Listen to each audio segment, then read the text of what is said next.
fatty liver, tsaka high cholesterol. Very common po to. Marami sa atin meron nito, hindi lang natin alam. Okay? Ano yung mga early signs? Basta overweight tayo, nako, marami may fatty liver. May mga lugar, 30% ng tao may fatty liver. Bakit dumadami to? Bakit tumataba? Ito nababalot ng taba yung atay. Very important ang liver natin. Ang daming trabaho niyan. Kaya pag nabalot ng atay sa nabalot ng taba ang atay sa mga kinakain nating matataba, maraming problema. Sa dugo, sa manas, sa pangihina, marami po nagiging problema. Ito ang normal na atay, walang taba, ito yung may fatty liver, ayan o, nababalot. So may stage po yan. Pag healthy pa yung liver, syempre gusto natin healthy, normal yung function. Pag marami tayong mga risk factors, papakita ko mga causes, diabetes, cholesterol, maraming fast foods, yan, nagiging fatty liver na siya. Papunta na dito ang sakit. So medyo may sira na yung function ng atay. Pero reversible pa. Pwede pa gumaling. Pag hindi tayo nag-agap, tuloy-tuloy ang pagkain ng mga unhealthy, damihan mo pa yung alak na bawal nga sa atay, aabot na sa NASH. Mas malala na to. At pag hindi pa rin umayos, aabot sa liver cirrhosis. Yun ang last stage. Pag liver cirrhosis, lumiit yung atay, tumitigas, parang puro fiber na yon, hindi na gumagana. Okay? Payat na yung pasyente. Ang hirap na magamot kung magagamot pa. Okay, wag natin paabutin. Dito pa lang sa fatty liver, tuturo ko sa inyo. Ano mga dahilan? May namamana pero basically obesity. Basta mas mataba than normal, usually nagkakaroon ng fatty liver. Biglang papapayat, hindi rin maganda. Kung magpapapaya tayo, dahan-dahan yung minsan kakain ng marami, tapos biglang gugutumin yung sarili, yung biglang weight loss, dapat dahan-dahan lang yung weight loss din. Kasi yung biglang pagpapapayat, pwede mag-cause ng gallbladder stones, pwede rin magka-fatty liver. Mataas cholesterol, triglycerides sa dugo. Pag mataas cholesterol, syempre, mataas ang fatty liver. May diabetes. Pag diabetic, more prone sa fatty liver. Okay? So, yan ang atay natin. Ito, 8 early signs. Hindi naman lahat may warning signs. Pero ito, medyo early to na baka lang may fatty liver ka. May clue. Number 1, malaki ang tiyan. Pag may belly fat, nakita nila, mas malaking chance magkaroon ng fatty liver. Okay? Number 2, mataas ang cholesterol. Pag mataas ang cholesterol, triglyceride, yan, connected siya sa liver health. Okay? Kaya pag nababa yung cholesterol, parang ginagamot mo rin yung fatty liver mo. High blood. Nakita nila po yung mga taong may fatty liver, 3 times more likely na may high blood sila. So pag may high blood kayo, pa-check na rin yung ultrasound. Pa-ultrasound na rin yung atay, baka connected. Pareho kasi risk factors eh. Overweight, maalat, matataba kinakain, nagkaka-high blood, pati fatty liver. Okay? Mas pagod. Ito hindi naman lahat, pero pag nasisira yung atay, mas laging pagod, laging fatigue, yan o. Pwede rin masakit ang ulo. Yan. Ito hindi rin ganun kadalas, pero pag sumasakit na po dito sa right upper quadrant, andyan yung atay natin, maraming possibilities, pero usually connected sa liver or gallbladder. Pag masakit dito, pag very sharp pain, pwedeng gallbladder stone, bato sa abdo. Pag masakit lang, pwedeng namamaga yung atay, fatty liver, or baka may bukol. Ayaw rin natin may bukol. Masama po yun, may bukol sa atay.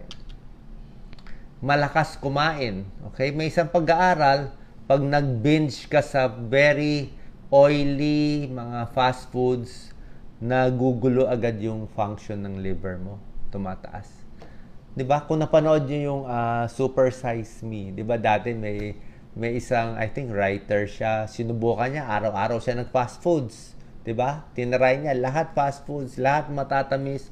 I think after 1-2 months yung SGPT, SGOT niya, liver enzyme niya, lahat tumaas, nasira yung atay. Ano?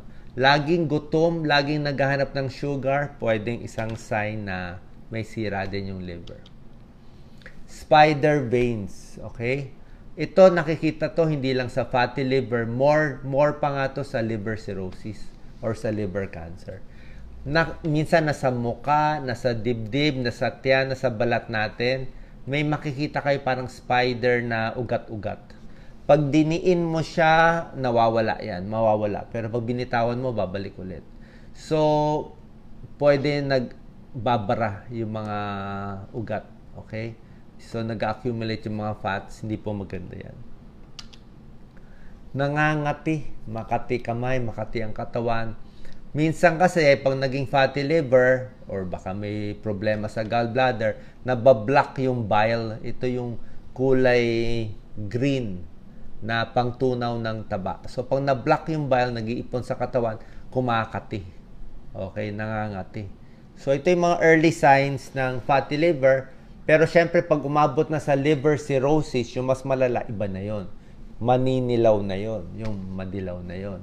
Tapos lumalaki na yung tiyan, ascites, barado na. Yun, mas serious na yon. Tapos meron pang palmar erythema, namumula na yung kamay, more spider angioma, namamayat na, yung pag nasugatan, hindi na gano'n nagbubuo yung dugo. So, iba po yon. Pinakita ko sa inyo, early signs, early warning signs na baka nag-uumpisa na masira yung atay. Gusto natin prevention eh. Diba? Paano makakaiwas? Ito yung mga babawasan natin. Puro fast foods tulad nga na sinabi ko sa inyo. Mahirap kumain ngayon. Very fatty, lahat prito. Anong test gagawin? Blood test and ultrasound para ma-diagnose. Blood test po, SGPT, SGOT. Ito lang dalawa. SGPT, more sa liver to. Ang normal, up to 40, up to 45. So, ito po, mataas siya, 76. Paglampas 100, baka fatty liver na yun. Nababalot na ng taba yung atay. Meron ding result na more than 1,000. 1,000 ito. O, sa hepatitis po yun eh. Magang-maga yung atay. So, ito, pinapacheck natin. Ultrasound. Normal ultrasound. Ito, pag ganito itsura, makinis na siya, fatty liver. Pag lumiit na parang may mga fiber, ano, may mga puti-puti, cirrhotic. Dito magagamot pa, dito mahirap na magamot pag liver cirrhosis na. Dati, ang liver cirrhosis, alcoholic eh, di ba? Yan ang cause eh, malakas uminom ng alak. Ngayon, ang fatty liver na ngayon ang number 1 ayon sa isang doktor. Ito na number 1 cause ngayon na umabot sa liver cirrhosis. Kasi ang daming pagkain eh, ang daming processed foods, ang daming may fatty liver. Ito na nagiging number 1 cause bakit nasisira yung atay. Sa dami ng kumakain ng mga unhealthy. So, bawas sa fast foods, balanced diet, tama lang yung carbohydrates, tigil alak, avoid. Exercise regularly. Tapos yung gamot, pag-ingatan din po natin. Bawal din yung basta-basta inom ng gamot or supplement. Baka makasira sa atay. Paalam na po sa doktor natin.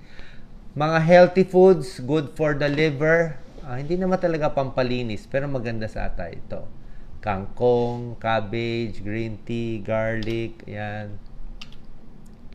Avocado, oatmeal, pampababa ng cholesterol, di ba? Gusto natin. Good fats, avocado, nuts, wag lang masyado maalat. Ito po. Very healthy siya, mga antioxidants na gusto natin. O, tingnan na lang natin. Pero syempre, gusto natin yung mga local foods, di ba? Weight reduction, magpapapayat, number 1. Second, exercise. Number 3, tigil sa alak. Siyempre, locally, ito favorite ni Doc Lisa, lagi kami may gulay. Pwedeng kangkong, pechay, hindi na namin nilalagyan ng mga lempo. Ito, favorite nyo. Pwede po to. Yan. Malunggay, pakbet. Pag lang maraming bagoong, isda. Pwede rin to, munggo. At syempre, favorite ko, yung mga ampalaya. So, sana po nakatulong to. Papa-ultrasound ng tiyan, pa-check SGPT, SGOT, alagaan ng atay, kasi very important yan. Oras na may fatty liver nakita sa ultrasound, i-try nyo na magpalit sa mga kinakain nyo. Who knows? baka bumalik pa, maging normal pa ulit yung ating atay. God bless po.